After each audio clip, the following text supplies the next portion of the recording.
Bismillahirrahmanirrahim. Assalamualaikum warahmatullahi wabarakatuh. Alhamdulillah. Alhamdulillahirabbil alamin wassalatu wassalamu ala asrafil anbiya'i wal mursalin Sayyidina Muhammad wa ala alihi wa sahbihi ajmain, amma ba'd.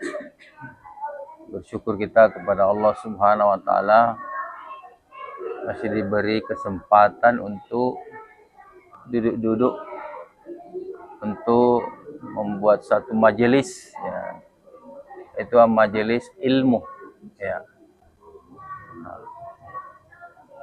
Ini adalah majelis yang besar, majelis yang dicintai oleh Allah Subhanahu wa taala. Jamaah yang dimuliakan oleh Allah Subhanahu wa taala, Rasulullah pernah bersabda seperti ini, inna fil jasadi mudghah iza saluhat salwa jasadu kullu wa iza fasadat fasadal jasadu ala wahyal qalbi. Sungguhnya di dalam jasad itu ada segumpal daging. Jika ia baik, maka baiklah seluruh jasad itu. Dan jika rusak, maka rusaklah seluruh jasad itu. Ketahuilah bahwa daging itu adalah hati. Ini dari kitab Sahih Ibnu Hibban juz 2 halaman 82. Ya, nanti kalau kita mencari hadisnya yang bisa kita cari di Sahih Ibnu Hibban. Kemudian ada hadis lain dari Rasulullah SAW, an Abi Hurairah radhiyallahu anhu anna Rasulullah SAW qala innallaha la yanzuru ila suwarikum wa amwalikum walakin yanzuru ila qulubikum wa a'malikum. Hadis riwayat Muslim. Dari Abu Hurairah radhiyallahu anhu, Rasulullah sallallahu alaihi wasallam bersabda, sesungguhnya Allah tidak melihat kepada rupamu dan hartamu, akan tetapi Allah melihat hati dan perbuatan kalian. Ini jamaah sekalian, dua hadis ini menjadi menjadi tema perbincangan kita pada malam hari ini, ya, yang kedua-duanya ada kata hati. Jadi hati itu atau kulubun itu sangat menentukan. Kalau baik hati kita, maka baiklah seluruh amal kita. Niat tempatnya ada di dalam hati. An-niyatu fil qalbi. Jadi niat itu di dalam hati. Tapi kadang-kadang untuk untuk meyakinkan dia jaharkan keluar lagi, ya. Tapi sebenarnya sudah cukup kalau di dalam hati itu. Niat apa saja yang kita mau kerjakan. Ini. Hati ini, ya, ada yang disebut hati yang mati. Mati hatinya. Ya. Ada hati yang sakit. Ada hati yang sehat atau bersih. Kita bisa temukan di Al-Quran, fi qulubihim marad fazadahumullahu marad walahum azabun azim. Di dalam hati mereka, ya, kalau kita mundur di ayat itu, innal ladzina kafaru sawa'un alaihim a anzartahum am lam tunzirhum la yu'minun. Sesungguhnya orang-orang kafir itu, kamu beri peringatan atau tidak, sama saja bagi mereka. Sama saja bagi diberi atau tidak. Tapi kita tidak tahu kalau tidak diberi peringatan apakah beriman atau kafir. Model hampir sama, ya. Khatamallahu ala qulubihim wa ala sam'ihim wa ala absarihim ghishawatu wa lahum. Allah telah menutup hatinya, jadi hati dulu. Jadi kalau hati sudah tertutup, yang lain itu tidak ada lagi. Kemudian ditutup lagi dengan pendengarannya. Ya. Suara azan terdengar dari masjid, Tapi kalau hati tertutup, pendengaran juga tertutup. Memang dia dengar secara zahir, tapi tidak bisa tembus masuk ke hatinya, karena hati ini adalah raja yang memerintahkan otak, dan otak ini memerintahkan untuk seluruh anggota tubuh. Wala samhim wala absarihim, pendengaran dan penglihatan. Melihat orang lewat lalu lalang, mau kemana ini orang banyak ini, pakai kopiah, pakai sarung apa, ndak ngaruh, ya itu. Jadi hati yang sakit. Ya. Ada apa catatan saya di sini, ada 99 penyakit hati yang tidak bisa disebut semua, ya. Yang pertama adalah syirik kepada Allah, mensyirikatkan Allah. Kalau panggilan berjamaahnya musyrikin, ya, orang-orang musyrik, ya. Kemudian kedua, kufur nikmat dan seterusnya. Yang terakhir itu yang 99, banyak tertawa dan sedikit menangis. Jadi kalau banyak tertawa dibandingkan jumlah menangisnya, itu berarti sakit hati, dalam keadaan sakit. Itu. Bagaimana cara mengobatinya? Mungkin nanti kita diskusikan itu. Kira-kira ada terapi-terapi yang pengalaman-pengalaman, ya. Jadi saya kira sebagai pengantar cukup dari saya. Boleh dilanjutkan dengan Assalamualaikum warahmatullahi wabarakatuh. Waalaikumsalam warahmatullahi wabarakatuh. Hari ini tema kita bagus sekali. Kenapa saya katakan bagus? Karena ini menyangkut untuk kita. Maksudnya, selama ini kita biasa sholat, biasa beribadah, tapi mungkin barangkali cuma kelihatannya. Sedangkan yang kita bahas sekarang ini, sebagaimana Ustaz sudah bilang tadi, bahwa Allah tidak melihat bagaimana kau cara beribadah bagaimana, tetapi yang paling penting itu yang sampai kepada Allah, menyatu dengan Allah. Nah, ini yang kita bahas. Jadi ini memang menyangkut mengenai hati. Memang benar Pak Ustaz katakan bahwa hati ini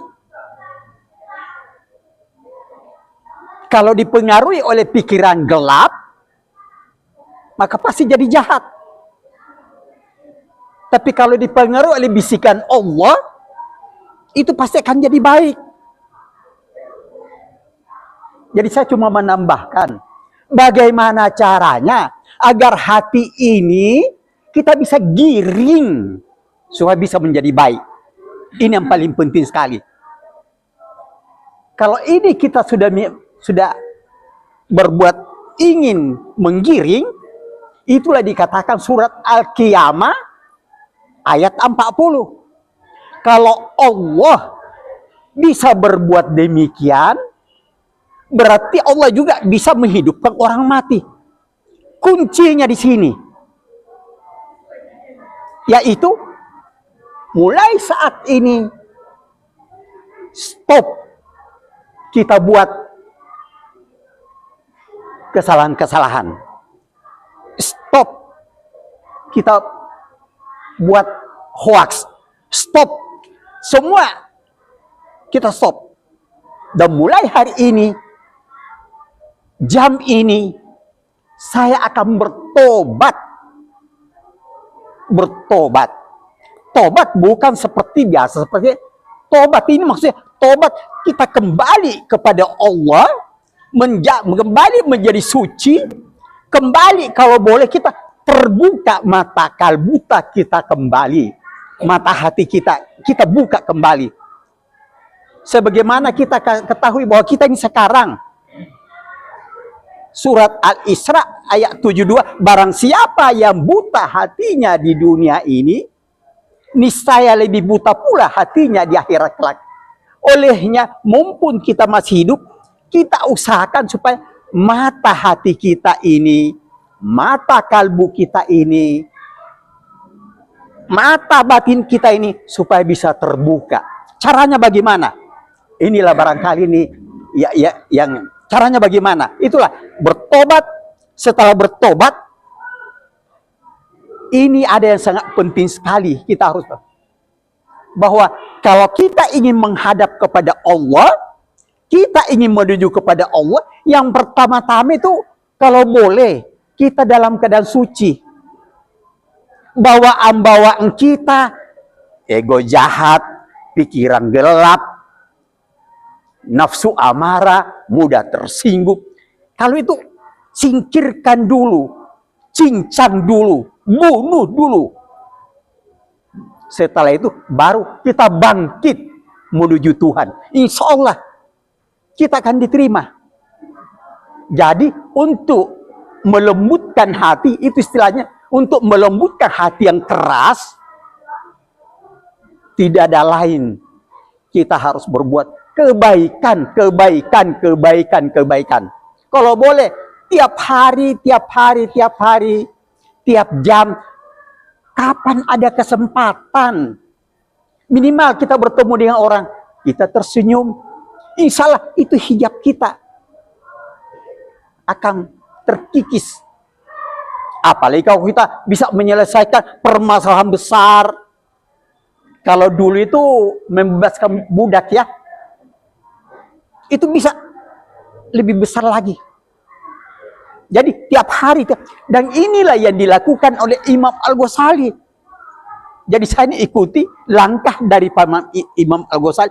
Tadinya Imam Al-Ghazali itu pada saat dia mempelajari syariat, sampai boleh kita bisa katakan bapaknya syariat, kakeknya syariat, karena sebagai imam besar, penceramah kondang, kemudian penulis tulisannya seluruh dunia. Tetapi pada saat itu cuma yang kelihatan sholat tidak khusyuk. Dan ini justru adiknya Ahmad Ghazali yang sudah berguru kepada salah seorang mursyid, seorang orang saleh, itu melihat di dalam dada kakaknya masih penuh dengan jiwa amarah, penuh dengan ini. Dia lihat, diperlihatkan. Mulai saat itu dia tinggalkan semua. Kemudian apa yang dilakukan? Dia berguru kepada guru adiknya. Inilah orang saleh. Bismillahirrahmanirrahim. Assalamualaikum warahmatullahi wabarakatuh. Sedikit saya tambahan, barangkali bukan pertanyaan. Menarik sekali tadi hadis yang disampaikan oleh Ustaz tentang hati. Kalau baik hatinya, baik semuanya. Kalau jelek hatinya, jelek semuanya. Intinya memang ada di sana. Tadi telah dijelaskan juga ada 90 ya penyakit hati. 99. Subhanallah. Jadi penyakit hati ini banyak mempengaruhi kepada tingkah laku.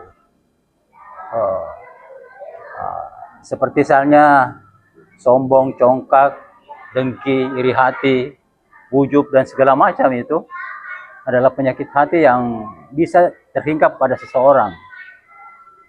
Tetapi penyakit hati ini juga memang ada yang disenangi pada satu orang ya.